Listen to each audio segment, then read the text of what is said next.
Hello and welcome. Today we're going to be stitching the beginner Deck the Halls Christmas ornament as shown here. This is a lot of fun. This is you're going to learn a bunch of different stitches here and have a good time practicing them in different ways. So let's go ahead and jump in. You want to make sure you get your fabric hooped up. If you would like, you can use a hoop that is bound with fabric. This will help with the tension on the fabric to keep your fabric nice and drum tight. So here I am actually using a fabric stabilizer on the back. That is another option. You can see it here.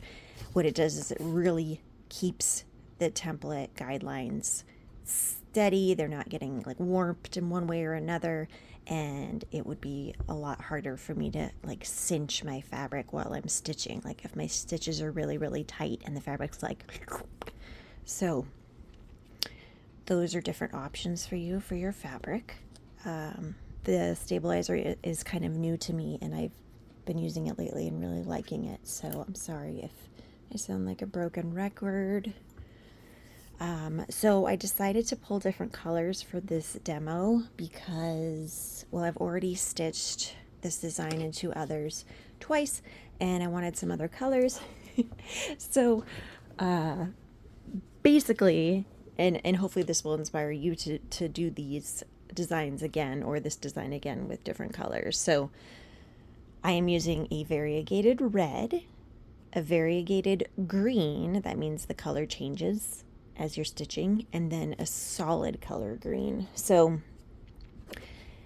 the colors are not the same, but they can be used with the same descriptors. Oh, and then my metallic thread is, it is silver instead of gold, if I can find it here. So it's going to look a little bit different than what you're doing, but it's the same stitches and the same tips and guidelines will apply. So I will say, and here is my variegated red. The variegated colors are 6-stranded DMC threads. The bottom here, it tells you what the color number is. This end is the best end to pull your thread from. The length that you want to pull, you can measure from the tip of your finger to your elbow, or you could double that. It really depends. The longer your thread, the more likely you will get it tangled and the more scuffed up it will get every time you pull it through the fabric. But the shorter the thread, the more often you have to go get more thread. Okay, so that's for the cotton thread. The metallic thread is not the easiest to work with. In this case, we're using a metallic pearl. So it's different than this 6-stranded thread, which I forgot to mention. Yes, it is 6-stranded. We are using all 6 strands for all the stitches. So just pull it from the skein like I showed you and cut it, get it on your needle, and you're ready to go. You don't need to do anything with it. Some patterns will say just use 3-ply instead of all 6-ply. So just if you're encountering that. Okay, so this is the pearl metallic. So it is 2 twisted strands, and I'm just keeping them together. Metallic likes to fray like the second you give it a look. It's very again, it's challenging to work with, so using short cuts of it helps. If you are just over it, you can always just stitch with one of these instead of 2 of them, since they do like to untwirl. So give it a shot, see what happens. Okay, let's see, what on earth are we doing? Where should we start? I was thinking probably with the back stitch. Yeah, let's do that. Okay, so back stitch, we're going to use our variegated green to start the back stitch fill, which is going to be this band right here. Bloop. So I've got my variegated green. It looks different than your variegated green, but it's all good. So you'll see, all I'm doing is putting just a little knot at the tail of my thread there. There's fancier ways to anchor your thread, but this works too. So that's what I'm going to do.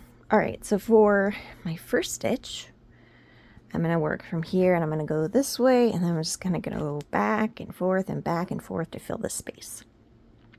So a back stitch, you start a stitch length away from the start of your line. And then that brings up a question already, like what on earth is a stitch length? Good question.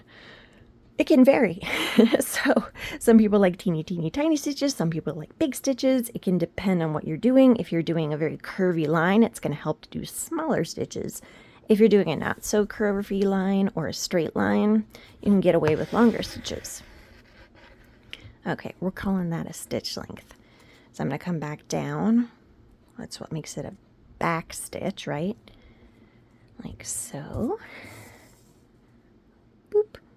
And we just let it lay there. We don't want to pull it too tight. We don't want it all like loose and floppy. Just give it some love. And then we do it again. So we come up a stitch length away. You can see how I'm kind of like poking and trying to figure out where I'm coming up. And now here, we're going to go back down exactly in the same hole. Like so. Ta-da! We've done 2 back stitches. So we will keep going. So again, I'm trying to stay fairly consistent with my stitch length. I might start to make it a little bit longer just because then it'll go faster. And we just make sure all these stitches are touching each other. They all are sharing a hole with a stitch on either side of it. And it's tricky, right? Because when you come up, you're kind of going by feel, right? Because you can't see your needle until it's already starting to poke up. So you'll notice when I come up here, I do a little bit of exploratory pokes, make sure I'm on my guideline and that I am a stitch length away. So it is important with this project to cover your guidelines. These guidelines are permanently printed on the fabric, so be sure to cover them. Also, you'll notice that the guidelines, they make it to the edge of my hoop. But it might depend on your hoop size. I know this is a 4-inch hoop, but it really frames like a 3.75-inch space. So sometimes it can be hard to know how to exactly make the guidelines fit. So once I get to the other side, I'll kind of talk more about that, because you'll notice right now we can see the outer hoop, right? But we can't see the inner hoop. So the inner hoop is kind of taking away some of our usable stitching space.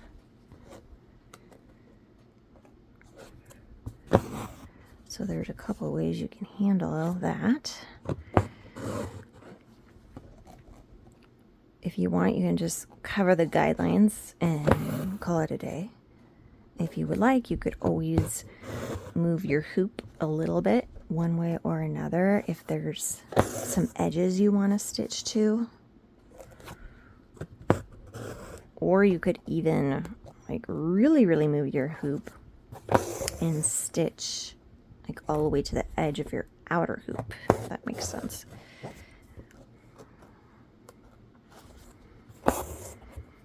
Yeah, that pretty green. I love using variegated thread because I was just kind of like stitching with a surprise, you know.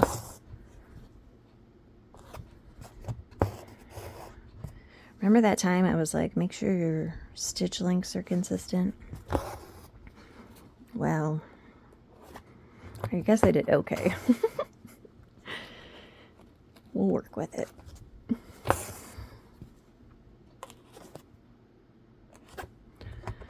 All right. Oh, that's so pretty.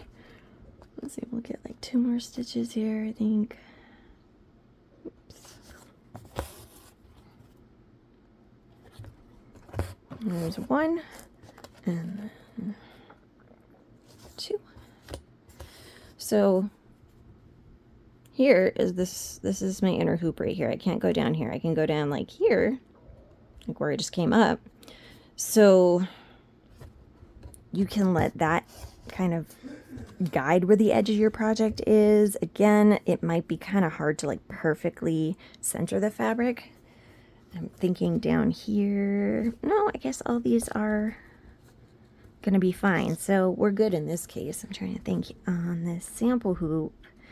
I did go like a little beyond here. Like if you tried, you know, this is a hoop behind here. So I like scooched my fabric up and then scooched it back down so that it would cover there. So anyways, that's an option if needed. Okay, so then when I do this second row, what I think looks really cool is when you stagger the back stitches so that they kind of look like they're being laid like bricks. So I'm gonna start here because I'm not really sure. Let's see, yeah, we'll just do one here. Just see as far back this way as we can get without running into, yeah, I think that works. Cool, okay. That one required some brains. Okay, so now I'm just gonna keep going. Head back to the right. So when I work with variegated floss like we are with this project, I am not really worrying about, you know, where the color change is going to be or matching up the color changes or anything like that. I am just letting it naturally be where it wants to be. I'm letting fate decide the placement of the colors.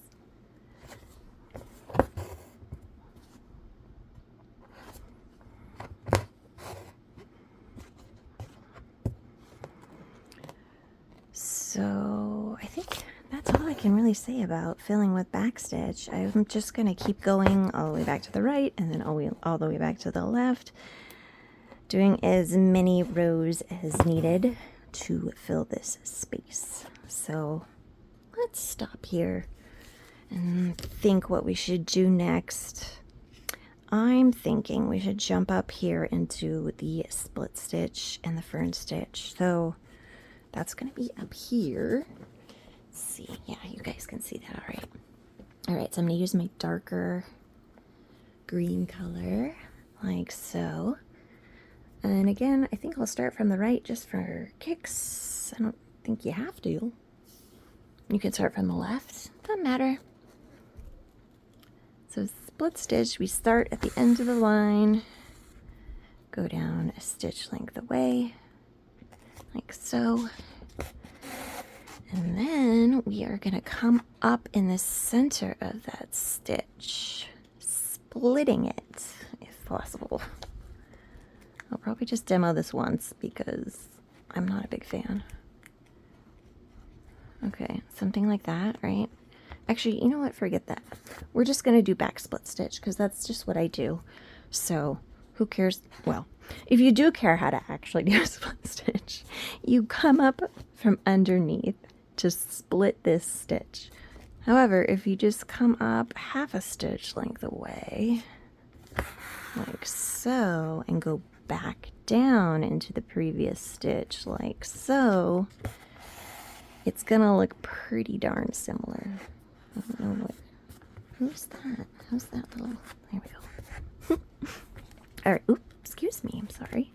All right. So up on my guideline, and then back, splitting this previous stitch. So I call this like a back split stitch. I think that's what most people call it.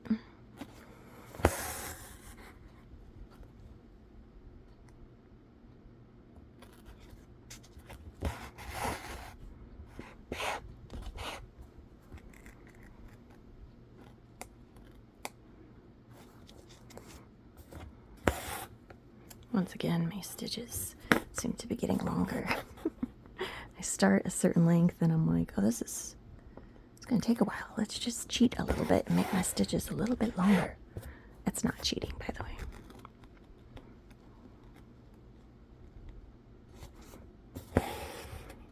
Again, make sure you are covering your guideline. One of the things I really like about doing this back split stitch is here's my stitch I want to split, and I'm going to split it somewhere in the middle, and I can kind of like guide where I split it down. Like in this case, it's nothing very fancy. It's just, you know, make sure it's still along that guideline. But if you're using this stitch to do like lettering, it can be nice to go back and kind of just influence the previous stitch a little bit. Why does that one not look good? Sometimes they don't look as good. And this color I'm using for my dark green is quite dark. It's kind of hard to see exactly what is going on. Okay, you know, I think I'm going to stop there. So I just do a split stitch all the way across. And then the next line up here is going to be fern stitch. So again, we can start from this side, and I guess there's a couple different ways you can do this. I'm going to show you my favorite because it's just a bunch of backstitch really. So we will do some backstitch. So we will come up, stitch length away and back down.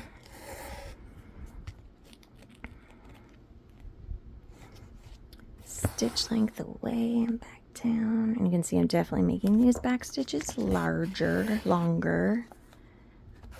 than when I demoed them before down here.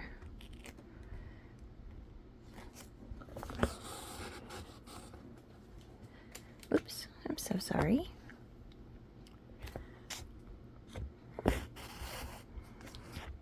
Okay, I'll do one more, I guess. So what I like to do is I make my back stitch line, and then if you want, you can start from the end and work back up this way, or if you want, it doesn't matter which end. So basically I do the this back stitch all the way down the center, right? And then once I'm done with that, I come back in and do these straight stitches at every back stitch intersection. And it's up to you if you want those stitches to be facing to the right, like, what is that? The less than symbol, or if you want to do the greater than. Either way, whichever way you want them to face, and however long you want them to be, and how you want the angle to look. So choose your own adventure style, right? So I'm gonna make mine like this. So I just go one side, and then I go on the other side. Those are all just sharing the same hole there. So it's a little tricky just because, you know, there's no specific guidelines for this part. If it helps you to do your back stitch and then come in and faintly draw in, you know, with a very light pencil or something, you can do that, or you can just eyeball it like I am doing. Does not need to be perfect. Oops.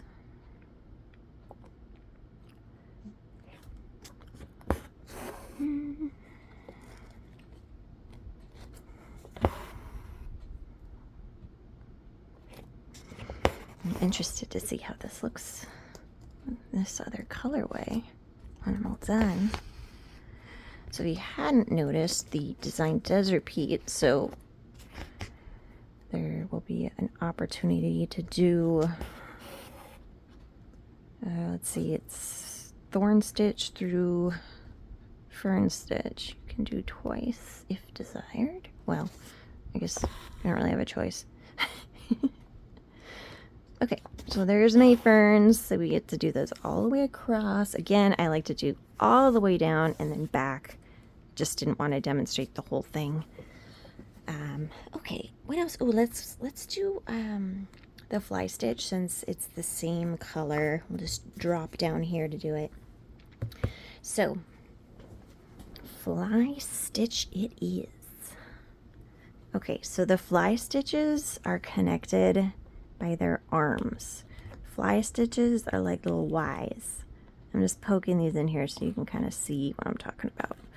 So it's a bunch of Ys, just like having a party here. So we're gonna, it doesn't matter if you do top or bottom first, doesn't matter if you start on the right or the left, but we come up at one arm of our Y and then down at the other arm of the Y, and we are going to kind of pull some of this slack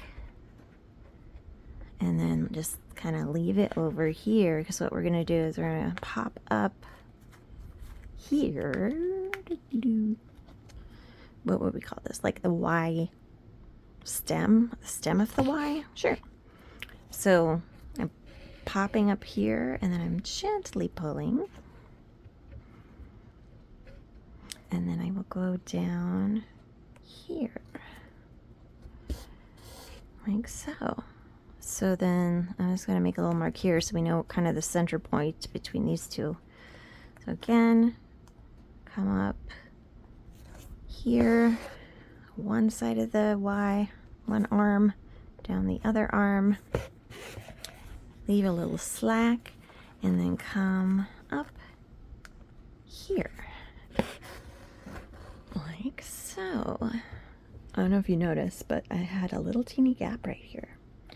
This one I did use the same hole, so I don't know. I mean, that's bugging me, so I'll leave it for now, but might want to come back and fix that. That's what can happen with the back stitch too. Like when you don't use the same exact hole, you wouldn't think it'd be that big a deal, but then it's like your eye goes right to it and you're like, but of course, once I'm all done, I doubt anyone will notice. Okay, so now I'm gonna do this again. This time I'm gonna start on the lower arm. Why? No reason. It doesn't matter which way you do it. Here's my loop.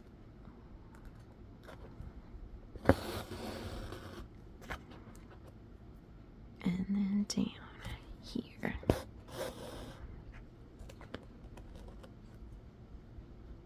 Other side. Down.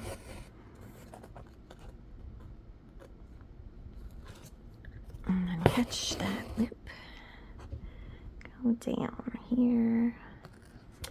In the middle. So one thing I'll mention, because I don't think I mentioned it before. So, I have this thread on my needle, and you can see I have this tail, right? Because if I don't, then I don't have the thread, on my needle. So at the beginning, this tail is very long, right? But we don't want to stitch with this doubled over length. You want to be stitching with this single length, and as you use your thread, it'll get shorter and shorter, so you'll be needing to use more and more and more and more and more of that tail, and finally when we get to the end, we'll just have a teeny tiny tail left, and that's when you can get more thread. So you'll also, when you have a small amount of thread like that left, you can weave it into the back side of your hoop, into the previous stitches, just to secure it. I think if you just leave it hanging, it's not going to be the end of the world with a project like this, unless you have someone that comes to your house and attacks your work with tweezers, trying to look for any loose threads. Obviously, if you're stitching on something that will get used, a tablecloth or an article of clothing, you would definitely want to be more careful about starting and ending threads. All right, so that is our fly stitch. And now I'm thinking we could move to the chain stitches and family. So I think I want this red. We haven't used our red yet. So the chain stitches are at the top and at the bottom. I'm going to do at the bottom just because I have better line of light from over here. So here we are with my red. I'm going to start on this side. You could start on the other side. It doesn't really matter. Let's see, what did I do here? Oh, I started on the left for both of them. So whatever. You can start on the left for both of them, start on the right for both of them. Switch them up. All right, so we are going to go up at the start of our line and down the same hole. And then we're going to leave a loop. Oh, hold on one moment. Hold, please. All right, so that is one of the reasons to not start your thread with a knot. So right now I have here's my knot from around the back. So there is a knot right there. And usually if you're doing back stitch or fly stitch or straight stitch, it's not really a big deal. But if you're doing a stitch where you have to go back down in the hole you just came up, it can be a problem, right? Because if I'm going right back down, I'm probably going to stab that knot, and then I'm going to be pulling and it's not going through, and what is that? And then I like end up splitting through myself, and it's not great. So I still like to knot the back like that, but what I do is I kind of, at the beginning, I just move it over to the side for a second while I put my needle through like so. Then I can kind of tighten that up, knowing that I'm not going to pierce it because I already put the needle through, right? Like off to the side. So, see? But, oh my goodness. Okay, it would have been fine, but look how big my hole got. So my knot got pulled through. All right, I'm going to make a double knot. Like, look at me do it wrong. Okay, I'm doing this, and then, okay, so you can see this big old hole I have now. If you want, you can kind of cover it back up a little bit like that, and it's fine. No one will ever know. So if you have like a mispoke, you could just put it back, all better. Okay, let's try this again.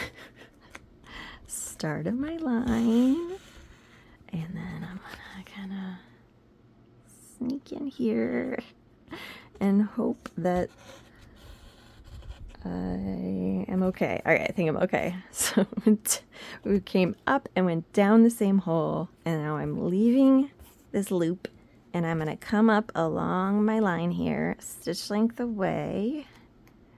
So we'll call that here, and pull. So that is one chain stitch. So you can see, like, compared to the split stitch or the back stitch, chain stitch makes a much fatter line. Let's keep going. So I'm going to go down that same hole I just came up. Sometimes it's a little tricky to see, and I think if you're off a little bit, it's not going to matter too much, like it would with the back stitch. Okay, pull like so. Okay, this one's bugging me because I can see the guideline through there, which I don't want that. Let me see if I should make these, if I should make them longer or shorter or tighter. I'm gonna keep going and see if it still bugs me. Okay, down the same hole, leave a little loop, come up a stitch length away, and pull. And continue.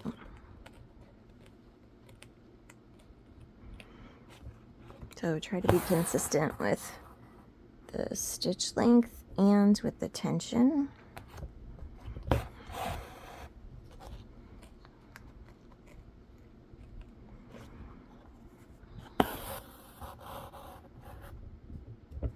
I can still see that line. I feel like, see, I don't see it here. Are my stitches smaller? They might be. Well, no, I guess I can kind of see some of the fabric through right there. So let me think of a solution for that. Honestly, since it's gonna look like that for all of my chain stitch rows here, probably not gonna do anything. I would wait till you're all the way done with the project and see if it's bothering you still. Like if it still is just like, oh, just, you know, it's really distracting you from enjoying it. Oh, that was very twisty. Okay, hold on one second. I'm gonna pull out this stitch because it got all twisty. So when I stitch, I am naturally, I'm not doing it on purpose. I'm just kind of like rolling my needle like this when I stitch. And I'm going down and up and down and up. And so just by the nature of how I am stitching, my thread is getting twisted over time. Oops. Like more twisted than it already is, right? Like it has this natural twist that it comes with. But as I'm stitching, I'm like adding more twist, right? And so with stitches like chain stitch, it's noticeable. So what I like to do is I'll just drop, you can't see it right now, I just let go of my thread and my needle's hanging at the bottom of it, like hanging in the wind, and gravity just kind of untwists it for me. So hopefully that fixed that problem.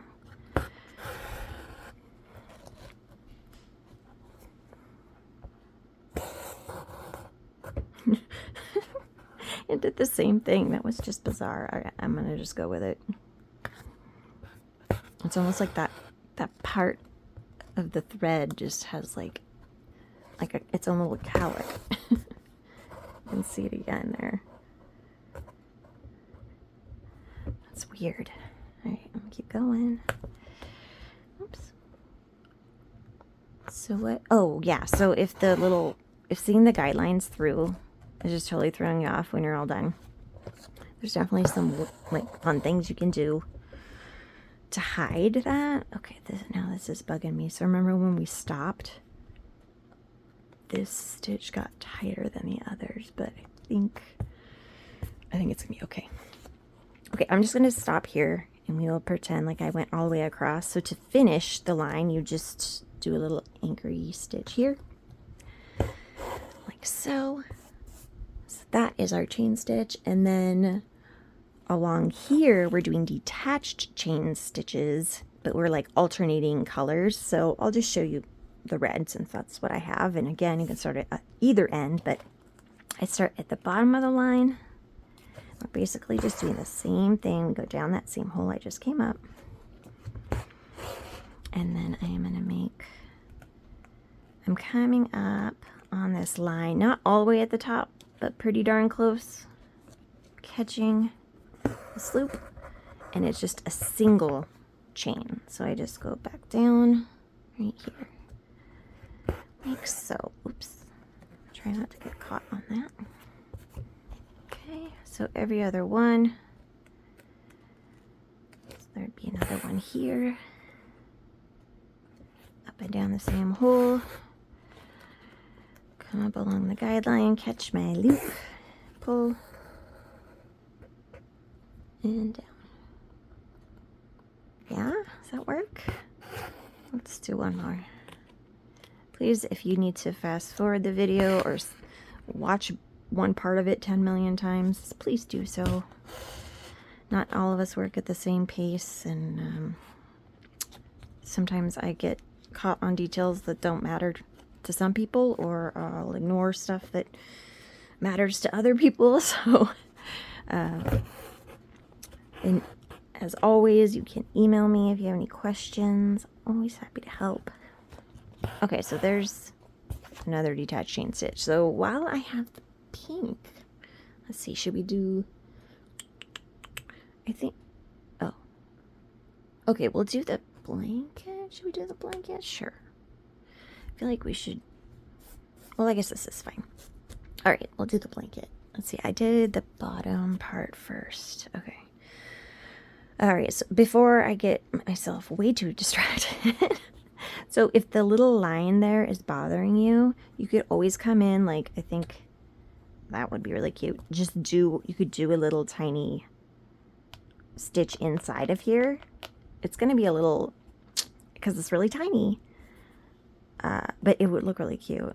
You could do that with these too. Or you could do something called a back chain stitch on here. So basically you do your chain stitch and then you do back stitch over the top. So you'd start here, but you would come down with your back stitch at every opening, and it's just going to be on top.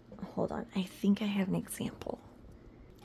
Okay, so for this line here, I used dark green for the chain stitch, and then you can see that light variegated green is on top. It's the back stitch on top of it. So that would be another alternative. Like, that's going to be easier than doing like a teeny tiny stitch in between all these. Okay, let's see. So we're going to, let me zoom us in a little bit. We are going to do the blanket stitch here. So blanket stitch, I don't know, I don't use it that often, and I find that every time I need to do it, I actually have to remind myself how to do it. So if you find yourself confused, it's okay. It's kind of a weird one. So, and I add a little complexity here, right? Because we're doing them facing each other. So I'm going to start on the right, since that's what I've been doing. So I'm going to come up on this line here. I don't like that. I want it a little bit higher. Come on. Oh my, that's just where the needle wants to go. All right, come up here. I'm going to go down here, but I'm going to leave a little loop off to the left because I'm going to pop up and grab that one. I'm going to grab this on the line. So I'm going to just come up right at this intersection, and we're going to see what it looks like. It might be fine. I think that's going to be fine. So when I tighten it, pretend like I just came in here. So if I pull this way, it see how you can see the line? I find that if you kind of tug it to the right a little bit, it'll make it a little bit tighter, and then see how it's covering the guideline now? So you don't want it too tight, but tight enough so that it is laying where we want it to. Yeah? So then we do it again. So we go down through this guy, leave a loop, come up right at that intersection here, pull, and I'm gonna give a little extra tug to the right, and then pull it here, and just give it a look, because there's a couple places where it could, if it's not pulled tight enough or not pulled, yeah. The tension can be tricky. I'll say this. If you are practicing the blanket stitch here and you are having a horrible time and you decide you do not like blanket stitch and you'll never do it again, or you're just not interested in making it work and you want to make something pretty without getting frustrated, I totally get that. And I have an alternative for you. So I would suggest basically doing like fern stitch again. So do back stitches along here, and then each of these can just be a straight stitch, okay? So just like we did here, except, you know, we only have these arms on one side and they stick out perpendicular to that main, whatever we want to call it, the main stem, whatever thing.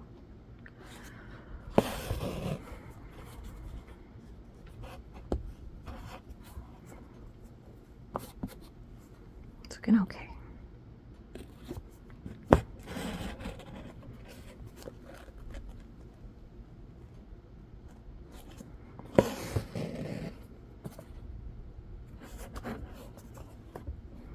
I feel like that's a little tight, actually. I feel like this one's a little tight.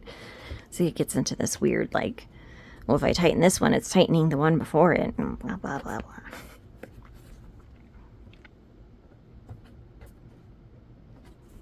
It's a little tricky, right? Probably the trickiest stitch on here.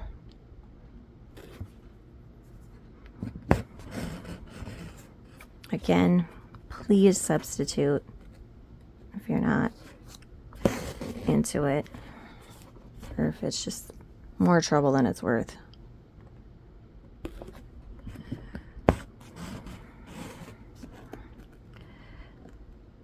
So once you get to the ends, you basically just like anchor, like here. That's what you would do. I'm actually gonna stitch the whole thing later. So I wonder if I should show you from this angle. All right, I went ahead and got another length of the variegated green, so I'm going to go across the top. So I will start, and so basically when I do it this way, I'm doing it upside down. So if that hurts your brain, you can just turn your hoop the other way, and you won't be working upside down, but you will have to do it right or left. Hopefully, see, that makes it more confusing for me. But you can work these from either direction, upside down or downside up. Clear as mud. Okay, here I'm gonna come up at this end. It's like I brought a little poofy thing with me. Okay, I'm gonna go down. What are those things in caves called? Like the I'm not gonna be. Yeah, I'm gonna make up some horrible word. We was it last year, the year before? We went to the caves down. Say they're like east of Tucson. I want to say southeast of Tucson. It's very cool. I want to say stalactite, but I don't think that's right. I think I'm messing that up. There's the ones that come from above and the ones that come from below. They have different names, and I think there's like an easy way to remember it, but I can't remember either of the names right now. But that's what this is reminding me of right now.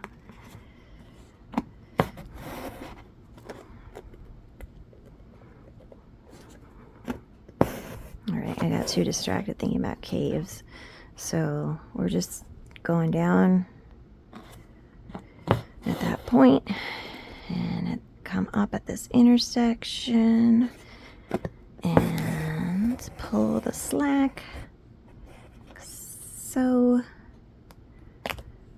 again, there's like at some point there's the perfect tension.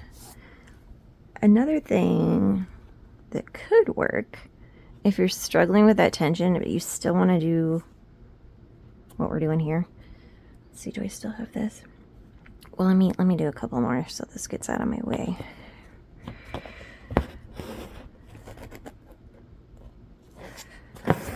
There's another one.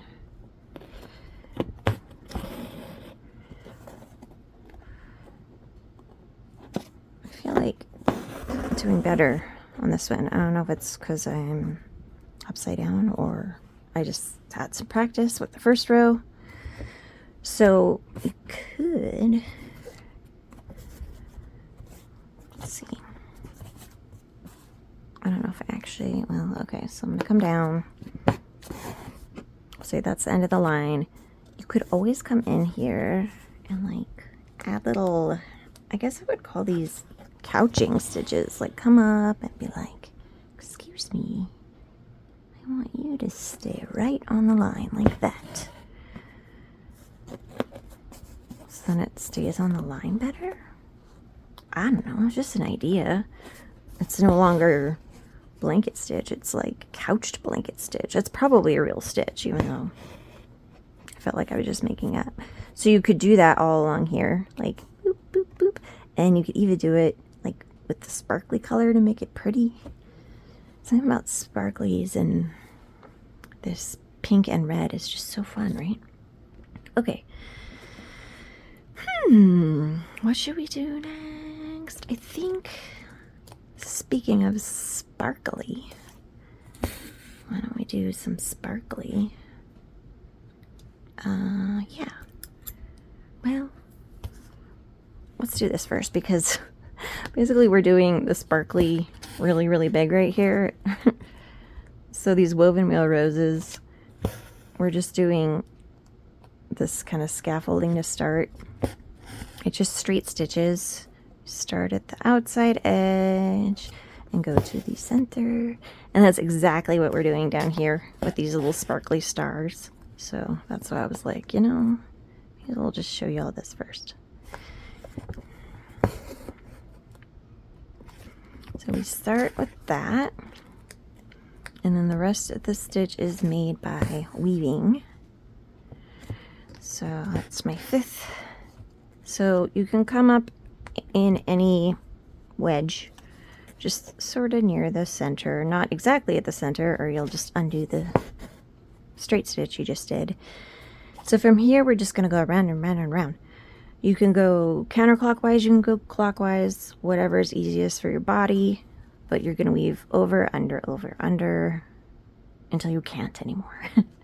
And for me, it's kind of a challenge to do it in this setup because I have my hoop locked down so that it's not moving all over the place when I film. But when I usually am doing this stitch, I'm moving my hoop and kind of just doing the same motion over and over again with my wrist. That's a cat. Can you get out of the way, buddy? You're in my lighting. There he goes. I just wanted to be a part of. So you can see here, I'm going to go over and then I go under that one. I don't really think about the overs. I just think about the unders because the overs just happen. So under. And this is when you can kind of change depending on your tension. I feel like mine always look the same. Some people get like really, really poofy ones. Oops. So it can be a little tricky to avoid stabbing or weaving under other... Hey Teller, can you move? He's just not willing to share the spotlight. Come on, bud. Can I help you with something? I'm not going to share a chair with you. There's just not enough room. There you go. I used to have this lovely space in my office right in front of the window that I would do all my photography and videos. And then I realized that whatever I had there, the cats would lay on it. So now it's just cat beds, and I have like a movable tabletop kind of, I mean, it's just like a tray is what it is. Makes it sound very fancy saying a movable tabletop, but I have this tray that I just put on top of the cat beds when I need to use the space. So it's really not my space anymore. All right, weaving. And you can see that I am running out of thread, and the end of my thread is like pretty beat up. It's kind of tangly looking, and so I'm going to go down with this thread, and in theory I'm going to weave it into the back of my stitches, but again my hoop is stuck and I'm on this side of the hoop, so I can't see that, which could be dangerous. So I'm going to have another length of thread here ready to go. So now I have the initial thread just hanging down there, right? So if I accidentally yank on it, it's going to pull here, which is going to pull here and pull here. So it's going to go like, it's going to kind of turn my rose into a black hole. And it's really challenging to fix one of these roses once you do that. So be very careful to not snag your rose once you have finished it, or to not, leave any danglies like I have going on down there. Because it's just like asking for, whoopsie. So instead of it getting pulled, it's like loose, right? Because I didn't do anything with it. So hopefully we can work with this. So we just keep going and going and going, around and around and around. These are so fun to do with the variegated thread. They all end up looking different.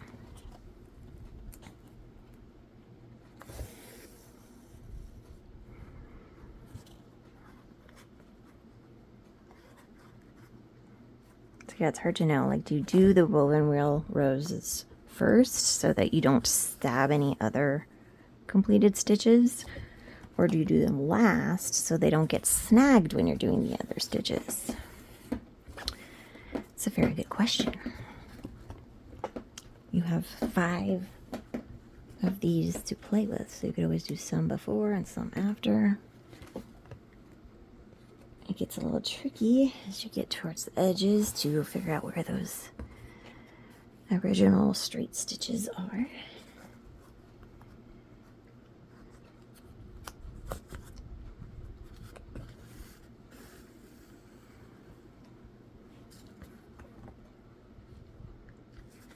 So at this point, I think we're pretty close to covering the guidelines.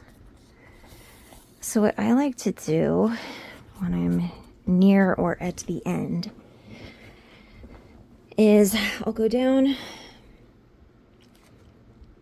here to the back side of my fabric, like so, and I'll just kind of go along the perimeter. I'm just coming up, see I went down here and I'm back up here. And I'm just gonna tuck this stitch here. So I kind of make a lap or two like this, and I feel like it secures the rows. I don't know how much it actually secures the rows. I don't know. I feel a lot better when I do it. So like this stitch is gonna cover that little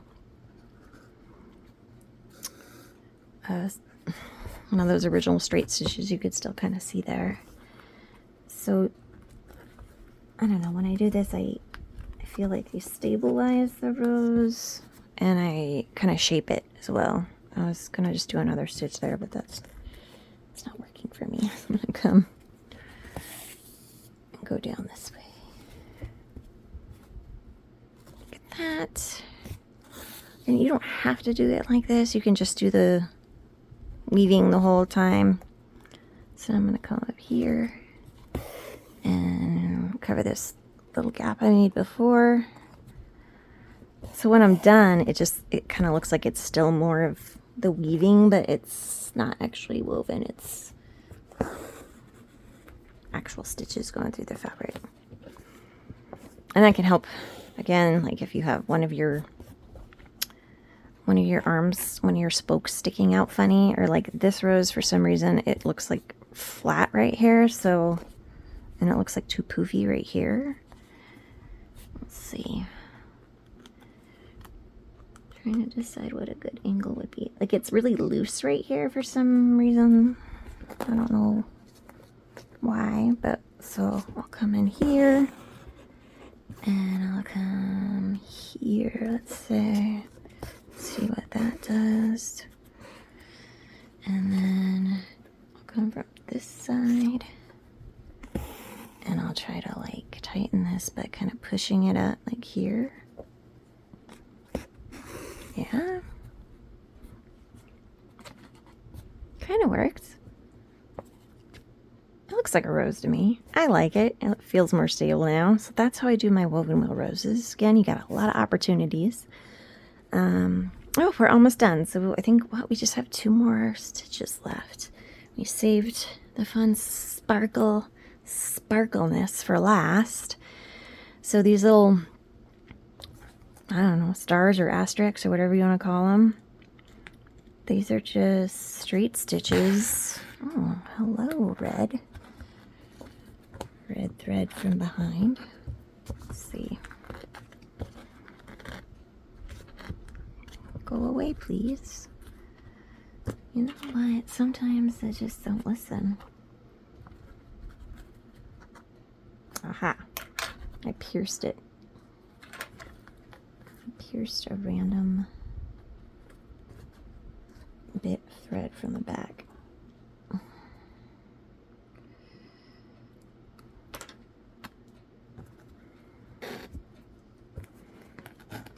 Okay. So we're just going to go down at the center. That's it. There's really not much else to say about these. Easy peasy.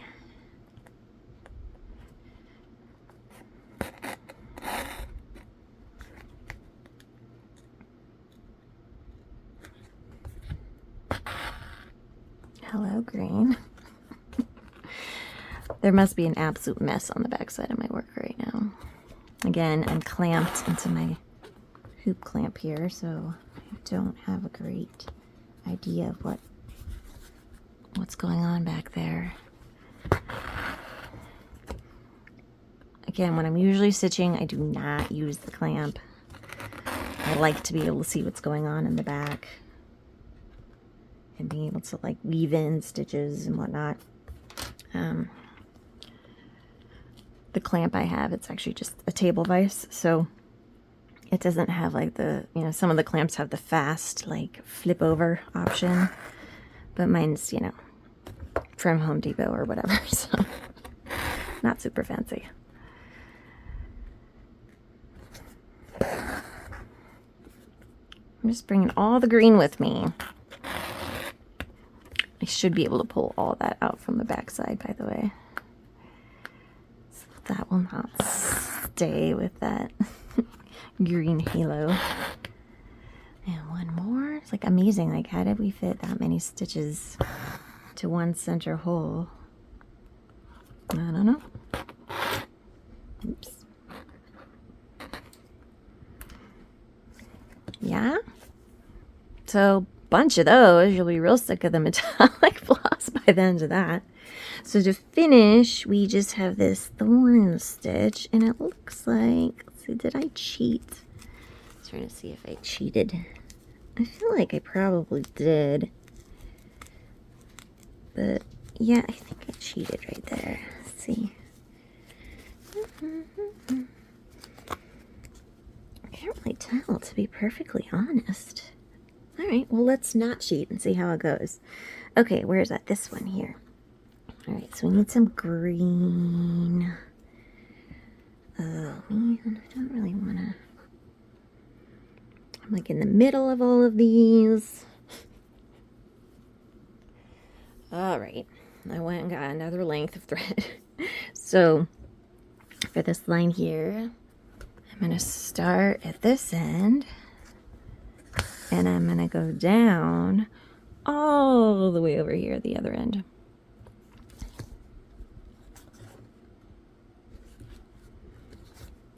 It's really close to that inner hoop, so that was a little awkward. All right, so I'm not going to pull this super tight. I'm actually just letting it dangle from below.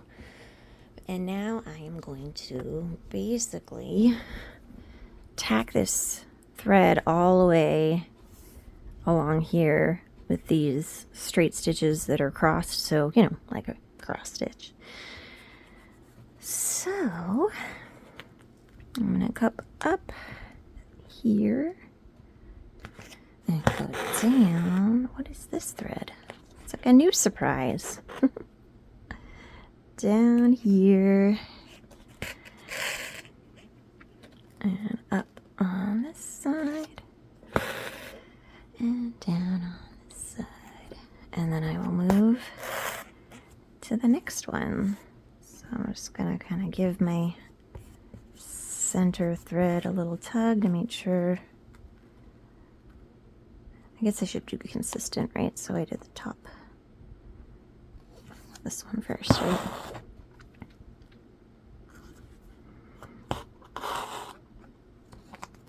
That's fun, huh?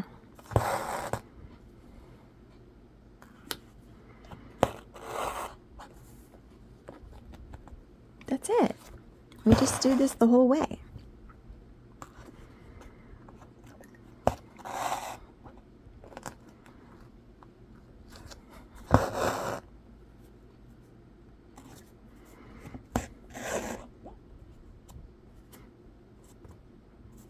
Make sure my guideline is getting covered.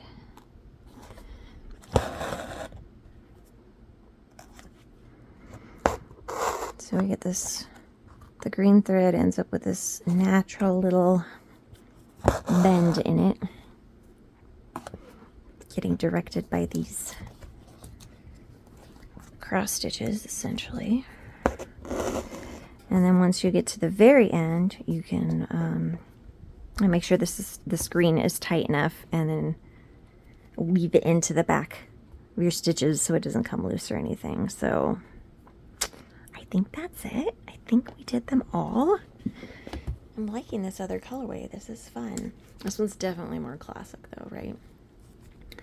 So there it is. You can see at the bottom here where I did my fern, at one point I just like had to give up, right? Because I was just running into that inner hoop back here. So do as much of it as you can. Same for up here. You might have to kind of make these thorn stitch arms a little shorter if they don't fit all the way.